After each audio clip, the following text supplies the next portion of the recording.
অসমবাসীৰ ৰাইজ সকলোকে মই শ্ৰদ্ধাৰ সেৱা জনাইছোঁ। কথা হ'ল মোবাইল খুলিব নোৱাৰোঁ।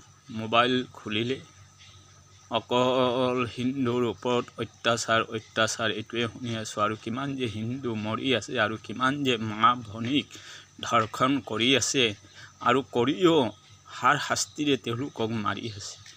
তে কি জানো মোৰ মোবাইলতে এইবোৰ কথা আহে নেকি, না সকলো ৰাইজৰ লগতে কথাবোৰ আহে মোবাইলত। আৰু যদি আহে এবাৰ চিন্তা কৰিব যে আমাৰে হিন্দু, আমাৰে জাতি, আমাৰে ককাই ভাই, আমাৰে আই মাতৃ বুলি ভাবি লওক আৰু প্ৰতিবাদ সকলোৱে কৰক। নহ'লে এই ভাৰতখনত এদিন আৰু 15 বছৰ পিছত যদি আমি সকলোৱে এক নহওঁ আৰু আমাৰ হিন্দু ধৰ্মত যদি অকল সৰু ডাঙৰ জাতি বনাই থাকোঁ, তেতিয়াহ'লে একদিন মুছলিমে এই ভাৰতবৰ্ষত আমাৰ হিন্দু মা ভনী ৰাস্তাত ওলাব নোৱাৰিব। ঘৰৰ পৰা কাঢ়ি লৈ যাব, পথাৰৰ পৰা টানি লৈ যাব। সেইদিন এদিন আহিব আৰু 15 বছৰ পিছত। কিয় গোটেই ঘেৰি ধৰিছে ভাৰতখন? কিয় দেশ বিভাজন হৈছিল নহয়? তেওঁলোকৰ দেশ আছে নহয়। এই হিন্দুস্তানটোতো হিন্দুৰ হয়।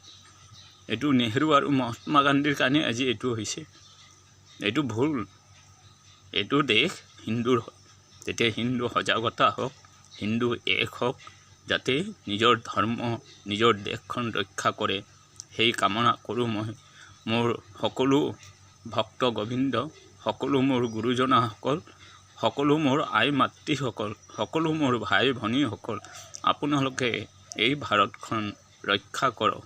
আৰু যিটো হিন্দুৰ ওপৰত আজি এই হাৰাশাস্তি হৈ আছে, তাৰ কাৰণে প্ৰতিবাদ কৰক, যাতে আমাৰ মাননীয় প্ৰধানমন্ত্ৰী যাতে অতি সোনকালে বিচাৰখন কৰে। কিয় তেওঁতো দেশ বিদেশৰ কিমান যে বিচাৰ কৰে। এই ভাৰতৰ কাষতেইতো বাংলাদেশ। এবাৰ ধমকি দিলেই চুপ হৈ যায়।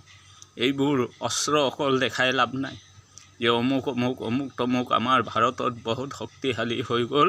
সেইবোৰ দেখাই লাভ নাই। সেই শক্তিশালী বস্তুবোৰ অস্ত্ৰবোৰ কি কৰিম? হিন্দু জাতিটো শেষ হ'লে সেইটো কি কৰা হ'ব?